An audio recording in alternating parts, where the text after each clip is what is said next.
तर आत्ताची सगळ्यात महत्त्वाची बातमी आपण पाहतोय ती म्हणजे अमेरिकेचे राष्ट्राध्यक्ष जो बायडन यांनी संबोधलेलं आहे आणि त्यांनी स्पष्टपणे म्हटलेलं आहे की रशियाने जे केलेलं आहे ते चुकीचं आहे। त्यामुळे आम्ही युक्रेनसोबत आहोत, युक्रेनसोबत आम्ही युद्धात सहभागी नाही होणार, मात्र आमचा युक्रेनला पाठिंबा आहे। अतिशय महत्त्वाची बातमी या क्षणाची आपण पाहतोय। तर आणखी एक त्यामध्ये अपडेट्स आहे ती म्हणजे युक्रेन आक्रमणाची मोठी किंमत रशियाला चुकवावी लागतीये। जगभरातील अनेक वित्तीय संस्था आणि कंपन्यांकडून रशियावर निर्बंध घातले जात आहेत, तर अनेक उद्योगपती रशियामधून आपली गुंतवणूक काढून घेत आहेत। युरोपच्या सेंट्रल बँकेने देखील रशियातील सगळ्या शाखा बंद केल्या आहेत, तर अमेरिकेची बलाढ्य कंपनी एक्झॉन मोबिल रशियामध्ये गुंतवणूक न करण्याचं त्यांनी ठरवलंय। रशियाच्या विमानांना अमेरिकेने आपलं हवाई क्षेत्र बंद केलंय, तर युरोपियन युनियन रशियाच्या जहाजांना बंदी घालण्याचा विचार करते। ॲपल कंपनीने देखील आपले प्रोडक्ट रशियात न विकण्याचा निर्णय घेतलाय।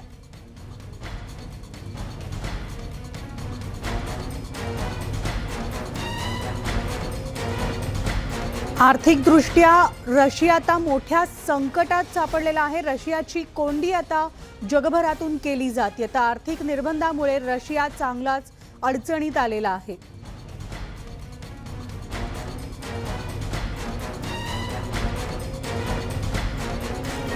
तर रशियावर हे वाढते निर्बंध आहेत जे आपण ग्राफिक्सच्या माध्यमातून पाहतोय। युद्धाच्या झळा ज्या आहेत त्या रशियाला बसलेल्या आहेत। रशियन विमानांना अमेरिकेमध्ये बंदी घालण्यात आलेली आहे। त्याचबरोबर ॲपल उत्पादनांची विक्री रशियात बंद केलेली आहे। युरोपीय सेंट्रल बँकेनं शाखा देखील बंद केलेल्या आहेत। रशियन शाखा बंद केलेल्या असून एक्झॉन मोबिल रशियात करणार नाही गुंतवणूक असं देखील कळतंय। तर रशियन विमानांना अमेरिकेत बंदी घालण्यात आलेली आहे।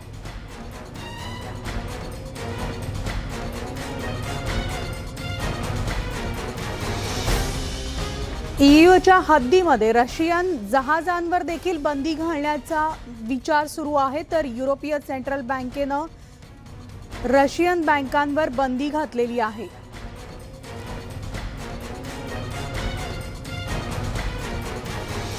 आणि आता बातमी पाहणार आहोत युक्रेनच्या दाव्याची। युक्रेन सैनिकांनी रशियाचे 5300 पेक्षा जास्त सैनिक मारल्याचा दावा युक्रेनच्या संरक्षण मंत्रालयानं केलाय। तसंच रशियाची 29 लढाऊ विमानं पाडल्याचा दावाही रशियाकडून करण्यात आलाय। इतकंच नाही तर रशियाचे 29 हेलिकॉप्टरही पाडल्याचा दावा युक्रेनकडून करण्यात आलाय। युक्रेनच्या हद्दीत घुसण्याचा प्रयत्न करत असलेले रशियाचे 191 रणगाडे उद्ध्वस्त करण्यात आले।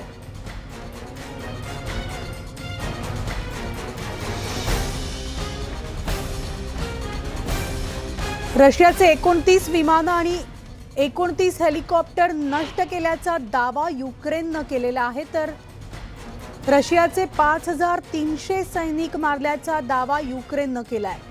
29 लढाऊ विमानं पाडली असल्याचं सुद्धा युक्रेननं म्हटलेलं आहे।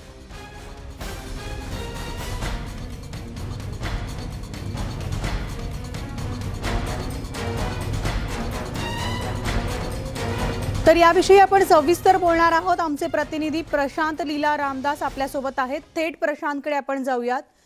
Prashant, good morning. आणि आजची सकाळ सुद्धा युक्रेन आणि रशियाच्या युद्धाच्या विविध घडामोडींसह झालेली आहे, कारण नुकतंच जो बायडन यांनी संबोधलेलं आहे आणि रशिया युक्रेन युद्धाविषयी बोलताना त्यांनी स्पष्टपणे म्हटलेलं आहे रशियानं हे चुकीचं केलेलं असून आमचा युक्रेनला पाठिंबा आहे। जरी युद्धात सहभागी नसलो तरी मात्र युक्रेनला आम्ही पाठिंबा दर्शवतोय। आणि दुसरीकडे युक्रेनवर ज्या पद्धतीनं रशिया हल्ला करते त्यामुळे आर्थिक कोंडी रशियाची सगळीकडनं केली जाते। अमेरिकेनं सुद्धा खूप मोठे निर्बंध रशियावर लागू केले। मनाली, जर बघितलं आपण तर जो बायडन जे अमेरिकेचे राष्ट्राध्यक्ष आहे यांनी संपूर्ण जगाला संबोधित केलं आहे, खास करून युक्रेन आणि रशियाच्या जो युद्ध सुरू आहे या युद्धाच्या पार्श्वभूमीवरती त्यांनी स्पष्ट केलेलं आहे की आम्ही युक्रेनच्या पाठीमागे आहोत। आम्हाला रशियाने जे केलेलं आहे ते अत्यंत चुकीचं आहे।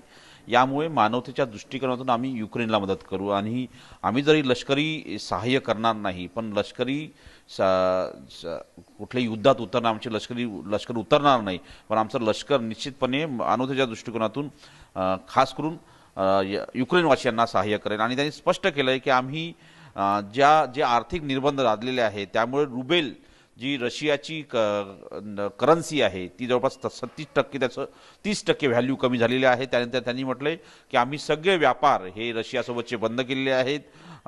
आम्ही जागतिक स्तरावरला व्लादिमीर पुतीन यांना कसं एकटं पाडता येईल यासाठी प्रयत्न करत आहोत. सोबत त्यांनी हे स्पष्ट म्हटलंय की आमचं जे लष्कर आहे कुठल्याही पद्धतीने युक्रेन आणि रशियाच्या युद्धामध्ये सहभागी होऊन दोघांमध्ये कॉन्फ्लिक्ट निर्माण करणार नाही. त्यांनी तेही म्हटलंय सोबतच की आम्हाला युक्रेनवासियांची ज्या पद्धतीनं अभिमान आहे आणि त्या पद्धतीनं आम्ही सोबतच ज्या पद्धतीनं रशियासाठी अतिरिक्त मदत कशी जारी करता येईल त्यासाठी प्रयत्न करत आहोत. सोबतच त्यांनी हे स्पष्ट केलं आहे की आम्ही जे निर्बंध लादलेले आहेत त्या निर्बंधाचा फायदा निश्चितपणे युक्रेनला होईल आणि रशियाला त्याचा तोटा होणार आहे.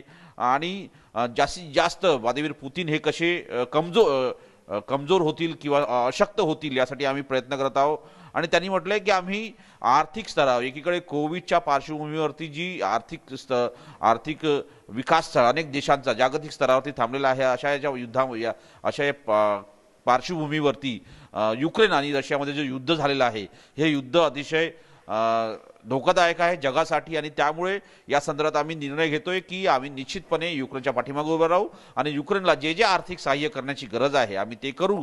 मानवतेच्या दृष्टिकोनातून देखील आणि लष्करी सामर्थ्याच्या दृष्टिकोनातून आम्ही देखील सहाय्य करू. पण आमचं लष्कर निश्चितपणे युक्रेनच्या आणि रशियाच्या युद्धात सहभागी होणार नाही असंही त्यांनी स्पष्ट केलं आहे. आणि अमेरिका ही युक्रेनसाठी कटिबद्ध आहे असंही त्यांनी स्पष्ट केलेलं आहे. अगदी बरोबर आहे. धन्यवाद प्रशांत या सविस्तर माहितीसाठी. दिवसभरातल्या सगळ्या अपडेट्स जाणून घेत राहणार आहोत. तर रशियाचे 5300 सैनिक मारले गेल्याचा दावा युक्रेननं केलाय. 29 विमानं पाडलेली असून 29 हेलिकॉप्टर सुद्धा पाडले असल्याचा दावा युक्रेननं केलेला आहे. तर रशिया युक्रेनवर जमिनीवरून आकाशातून समोरून समुद्रातून चोहू बाजूने सतत हल्ले करते, तर बॉम्ब क्षेपणास्त्र गोळ्यांचा वर्षाव करते आणि रशियानं आपल्या शस्त्रांनी युक्रेनमध्ये कहर केलाय. या युद्धात अनेक प्राणघातक शस्त्रांपासून ते हायटेक तंत्राचाही वापर करण्यात आलाय. तर रशियानं युक्रेन विरोधात आतापर्यंत 8 शस्त्रे वापरलेली आहेत.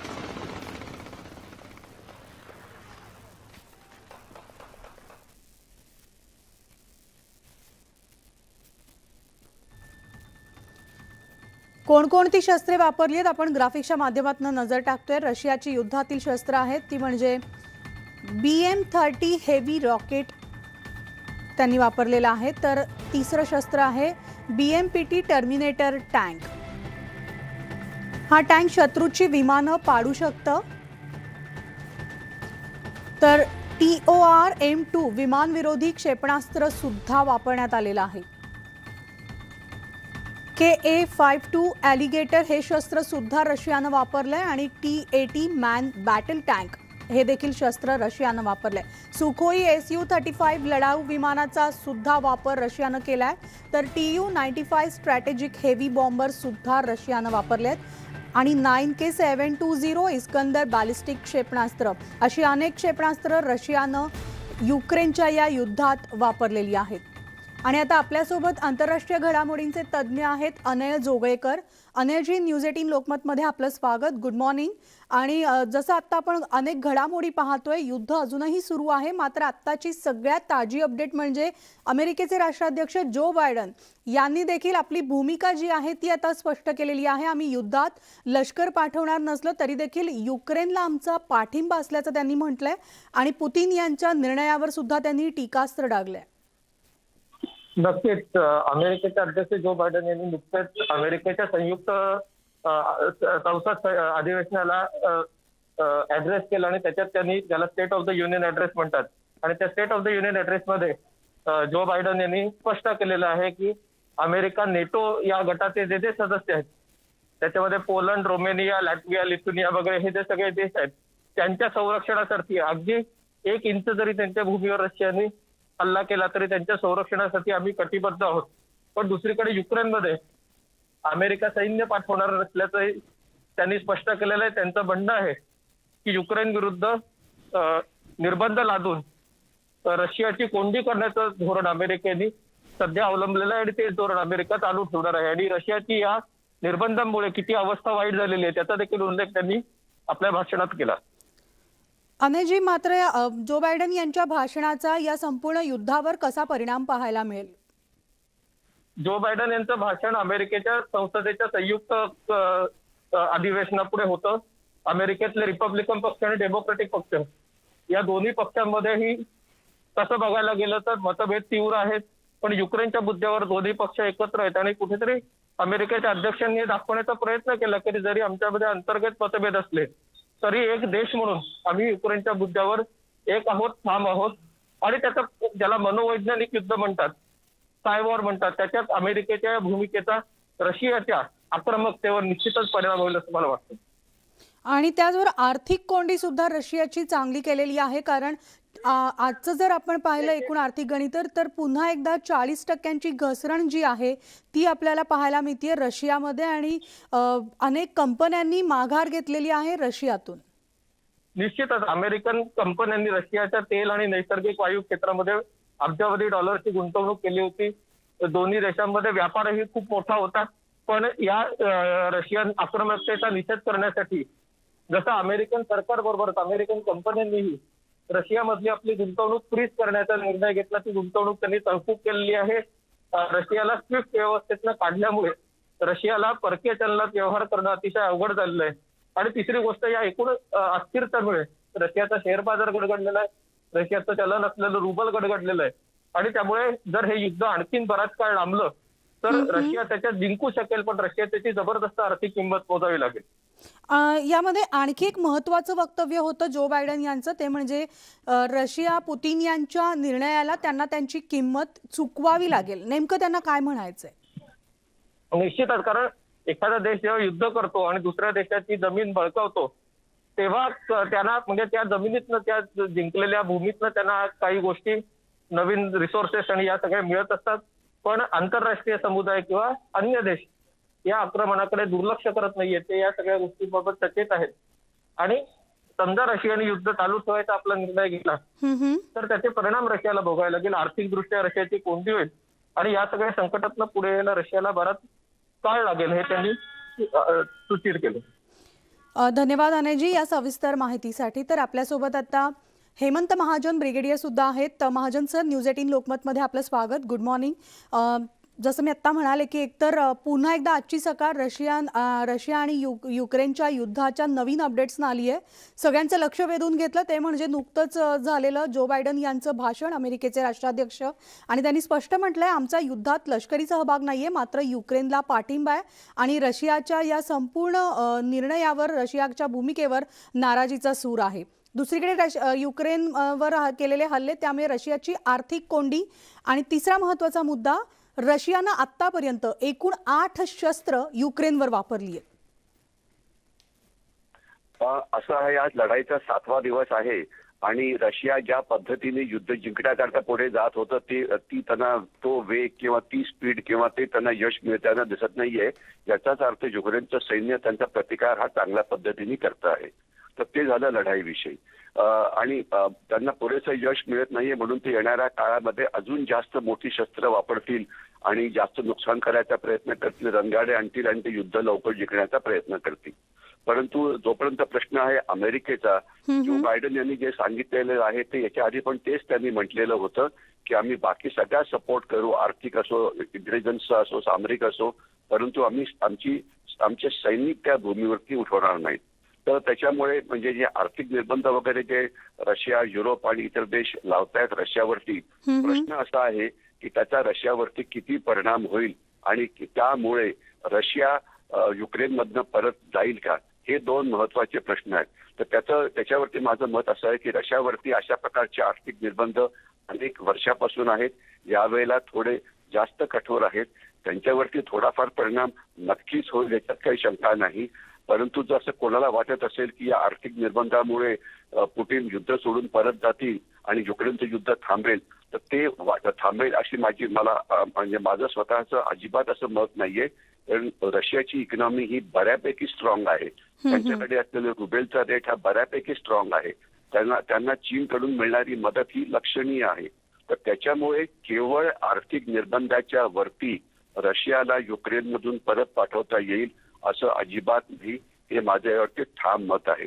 आणि पुतिन हे अतिशय अँबिशियस, अतिशय धोरणी, अतिशय क्रूर असे नेते आहेत आणि त्यांना आपलं स्थान सोव्हिएट म्हणजे रशियामधला सर्वात मोठा नेता म्हणून बळकट करायचं आहे. तर त्याच्यामुळे ज्या उद्देशाकरता त्यांनी लढाई सुरू केली होती की युक्रेनचं सरकार बदली करायचं आणि युक्रेनला नाटो जाऊ द्यायचं नाही, त्यांना आपल्या बाजूने आणायचं, जोपर्यंत हा उद्देश हासिल होत नाही तोपर्यंत ते लढाई थांबवतील असं नाही. एवढं नक्की. येणाऱ्या काळात आपल्याला या दोन्ही प्रश्नाची उत्तरं मिळतीलच, परंतु आर्थिक निर्बंधामुळे लढाई थांबण्याची शक्यता कमी आहे आणि रशिया युक्रेनमधून जाण्याची शक्यता ही सध्या तरी फारच कमी आहे. महाजन सर, मात्र आतापर्यंत आपण जे पाहतोय युद्धाचा जो 7वा दिवस आहे, एकूणच जी आता एक आकडेवारी युक्रेननं जारी केलेली आहे की आम्ही रशियाचे 5300 सैनिक ठार केल्याचा दावा त्यांनी केलाय. तर युक्रेन कुठेतरी रशियावर भारी पडतंय का? असं आहे, युक्रेनचा जो दावा आहे 5500 सैनिक आणि काही तोफा आणि काही रणगाडे, काही हेलिकॉप्टर्स वगैरे, तर त्याच्यावरती पूर्ण विश्वास ठेवायला नको, कारण ते आपले आकडेवारी नक्कीच वाढवून सांगतात. एवढं मात्र नक्की की रशियाचं नुकसान झालेलं आहे आणि रशिया असं वाटत होतं की पहिल्या 2-3 दिवसामध्ये कीव्ह राजधानीवरती रशियाचा कब्जा होईल. हा 7वा दिवस आहे, अजून सुद्धा तो झाल्याची बातमी पुढे येत नाहीये. आणि जे दुसरं होतं शहर, तिथे पण तेच हाल आहे. म्हणजे रशियाचा वेग लढाईचा फारच कमी आहे. त्याचा अर्थ युक्रेन सैन्याची कामगिरी ही नक्कीच चांगली होते.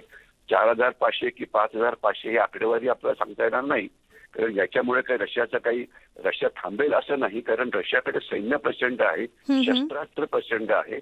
तर त्याच्यामुळे उलट अशी बातमी येत होती की पुतिनला आपल्या सैन्याचाच खूप राग आलेला आहे की तुम्ही वेगाने कामगिरी करत नाही, म्हणून त्यांनी सैन्याला जास्त वेगाने काम करायला सांगितलेलं आहे आणि पुतिनने डिक्टेटर असल्यामुळे सैन्याला ते करावंच लागेल.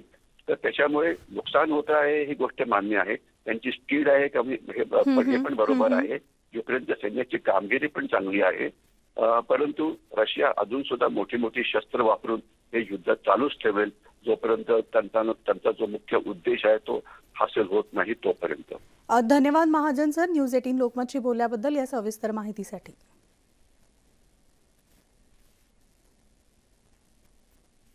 तर रशियाकडून युक्रेनवर हल्ले सुरूच आहेत. तर रशियानं मंगळवारी रात्री उशिरा युक्रेनच्या झायटोमिर शहरावर हल्ला केलाय. रशियानं केलेल्या हल्ल्यात राजधानी कीव्हपासून सुमारे 140 किलोमीटर दूर असलेल्या 10 इमारतींचं नुकसान झालंय आणि एका रुग्णालयाजवळील निवासी इमारतीवर बॉम्ब पडल्याची माहिती झायटोमिरच्या सेर्गे सुखोमलिन यांनी फेसबुकवरील व्हिडिओ निवेदनात म्हटलंय.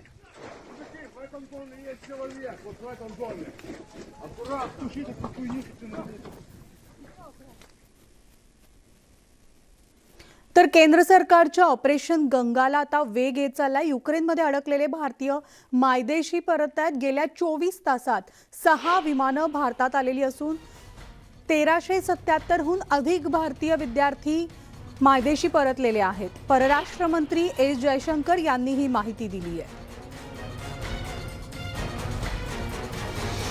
तर भारतीयांसाठी ही अतिशय एक दिलासादायक बाब म्हणावी लागेल, कारण अनेक पालक चिंतेत आहेत ज्यांची मुलं शिक्षणासाठी युक्रेनमध्ये अडकून पडलेली आहेत. जे भारतीय नागरिक युक्रेनमध्ये अडकलेले आहेत त्यांच्यासाठी अतिशय महत्त्वाची बातमी आहे, कारण युक्रेनहून भारतात आणण्याच्या मोहिमेला आता वेग आलेला आहे. तर युक्रेनमध्ये अडकलेले भारतीय विद्यार्थी मायदेशी परतत आहेत. परतीची आस सगळ्यांना आहे. परराष्ट्र मंत्री एस जयशंकर यांनी माहिती दिली आहे.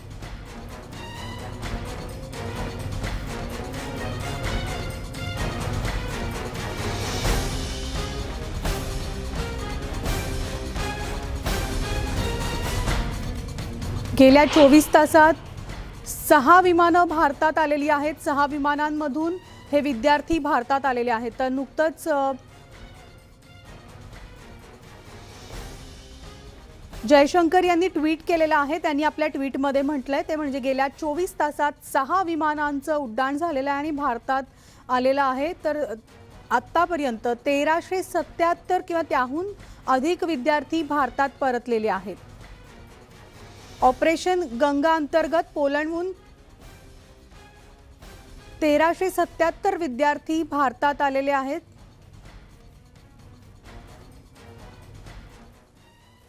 आणि या सगळ्या घडामोडीनंतर नमस्ते महाराष्ट्रामध्ये एक छोटासा ब्रेक घेतो आणि ब्रेक नंतर लगेचच परततोय. पाहत राहा न्यूज 18 लोकमत.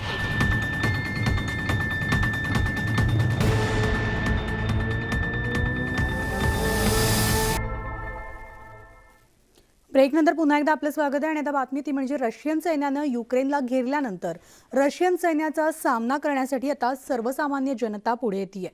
युक्रेनमधील डॅनिप्रो शहरातील नागरिकांनी सैनिकी प्रशिक्षण घेण्यास सुरुवात केली आहे. तर बंदुका हाताळण्यापासून ते अगदी ग्रेनेड टाकण्यापर्यंतचं मूलभूत प्रशिक्षण ते घेत आहेत. युक्रेनच्या प्रादेशिक संरक्षण दलामध्ये सामील होण्यासाठी बरेच स्वयंसेवक पुढे येत असून डॅनिप्रोमध्ये कोणतेही हल्ले झालेले नाहीयेत. मात्र येथील नागरिक हल्ल्याला तोंड देण्याची तयारी करतायत. असं असलं तरी शहरावर केव्हाही हल्ला होऊ शकतो आणि त्यामुळे अनेक कुटुंबांचं स्थलांतर देखील करण्यात येतं.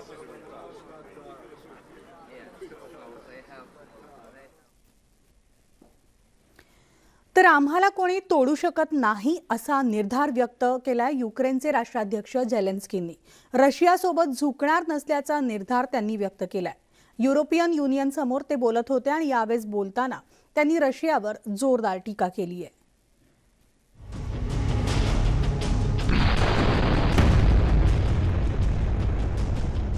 परिस्थिती गंभीर, झेलेन्स्की खंबीर. आम्हाला कुणीही तोडू शकत नाही. युक्रेनच्या राष्ट्राध्यक्षांचा निर्धार.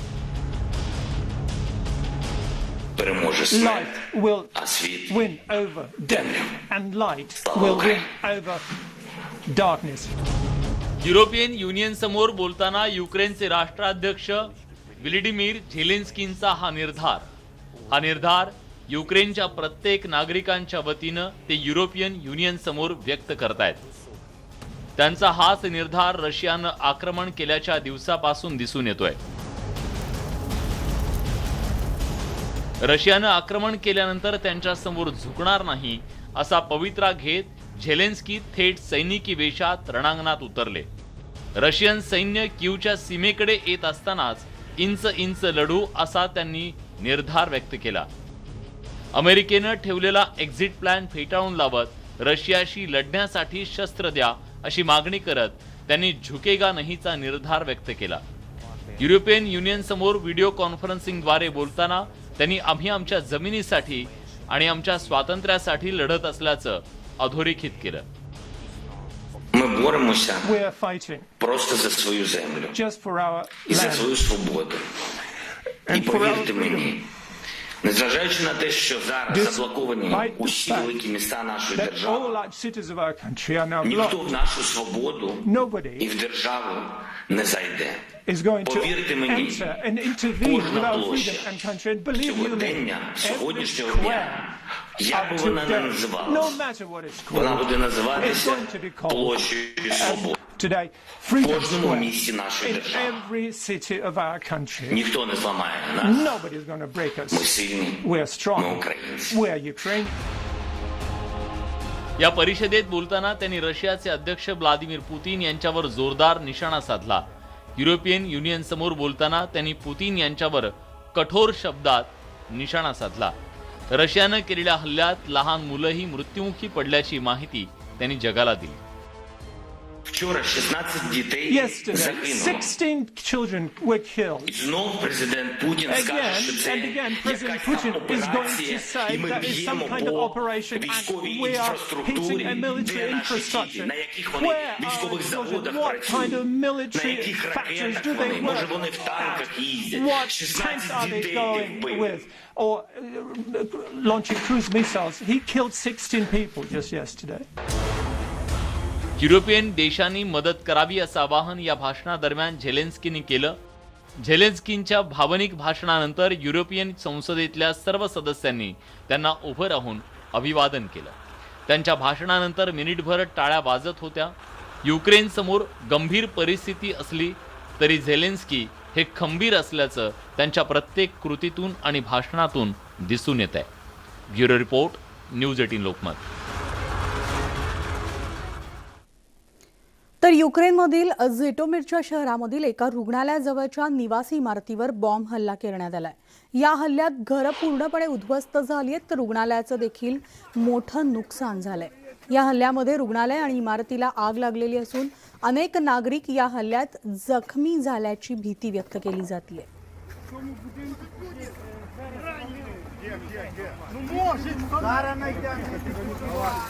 तर रशियाकडून युक्रेनवर हल्ले आणखी तीव्र करण्यात आलेत. रशियानं युक्रेनच्या कीव आणि खार्किव शहरांना लक्ष्य करत मिसाईल हल्ले केलेत. तर या हल्ल्याचा काळजाचा ठोका चुकवणारी दृश्य समोर आली आहेत. रशियानं केलेल्या मिसाईल हल्ल्यात खार्किवमधील सरकारी इमारत उद्ध्वस्त झाली आहे. तर रशियाच्या फौजाही कीव शहराकडे कूच करत आहेत.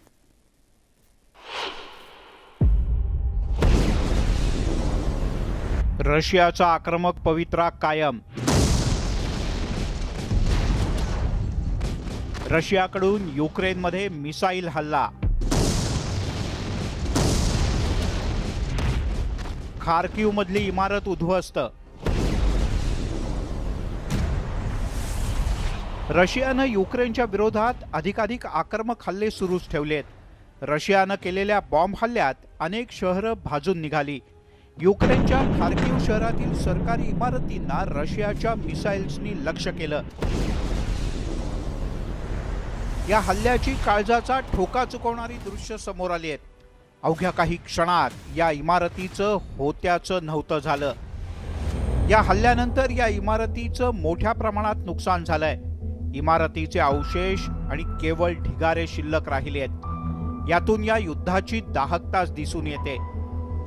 रशिया आणि युक्रेनमध्ये एकीकडे चर्चेच्या फेऱ्या सुरू झाल्या असल्या तरी दुसरीकडे रशियाचा आक्रमक पवित्रा कायम आहे.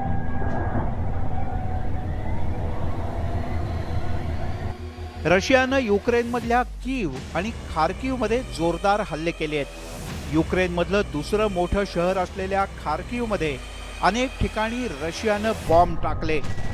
खार्किवमध्ये अनेक कारखान्यांना भीषण आग लागली. ते भस्मसात झाले. तर खार्किवमधल्या निवासी भागांमध्ये सुद्धा बॉम्ब हल्ले करण्यात आले. यामध्ये आतापर्यंत अनेकांचा मृत्यू झालाय तर शेकडो नागरिक जखमी झाले आहेत. हा आकडा आणखीन वाढण्याची भीती युक्रेनच्या प्रशासनानं व्यक्त केली आहे. रशियन सैन्य मोठ्या प्रमाणात शस्त्रास्त्रांसह युक्रेनची राजधानी कीवच्या सीमेवर धडकलंय. युक्रेनच्या सीमेवर रशियाच्या सैनिकांचे सॅटेलाइट फोनचे फोटो सुद्धा समोर आले आहेत. या फोटोमधून रशियाचे अनेक लढाऊ रणगाडेही दिसत आहेत. तर लढाऊ विमानं सुद्धा वारंवार घिरट्या घालतायत. मोठ्या शस्त्रसाठ्यासह रशियाच्या फौजांनी कीव काबीज करण्यासाठी कूच केलंय. रशियाच्या सैन्याला युक्रेनच्या सैन्याकडून जोरदार प्रतिकारही केला जातोय आणि त्यातच युक्रेनची जनताही आपल्या मायभूमीच्या रक्षणासाठी रस्त्यावर उतरली आहे. जसं जसं हे युद्ध लांबेल तशी तशी या युद्धाची दाहकता आणखीन वाढत जाणार हे नक्की. Bureau report, news 18 Lokmat. आणि यानंतर नमस्ते महाराष्ट्रामध्ये एक छोटासा ब्रेक घेऊन लगेचच परततोय. पाहत राहा न्यूज 18 लोकमत.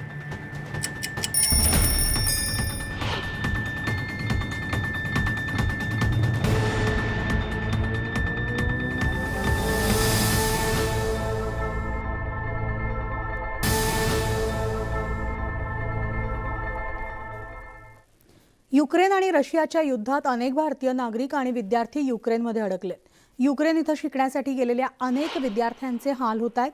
तर ठाण्यातील युक्रेन येथे शिकण्यास गेलेल्या लव शर्मा या विद्यार्थ्याच्या पालकांची प्रतीक्षा अजून संपलेली नाहीये. लव गेल्या 3 वर्षांपासून MBBSचं शिक्षण घेत असून जवळपास 10 ते 15 तासांची पायपीट केल्यानंतर लव शर्मा बॉर्डरवर पोहोचलाय आणि 3 दिवस थंड वातावरणात अन्न पाण्याशिवाय त्याला राहावं लागलं. तर कीव आणि खार्किव या शहरांची परिस्थिती अतिशय बिकट असल्यानं दुसऱ्या मार्गानं त्याला यावं लागलं असंही लव शर्मा यांना सांगितलंय.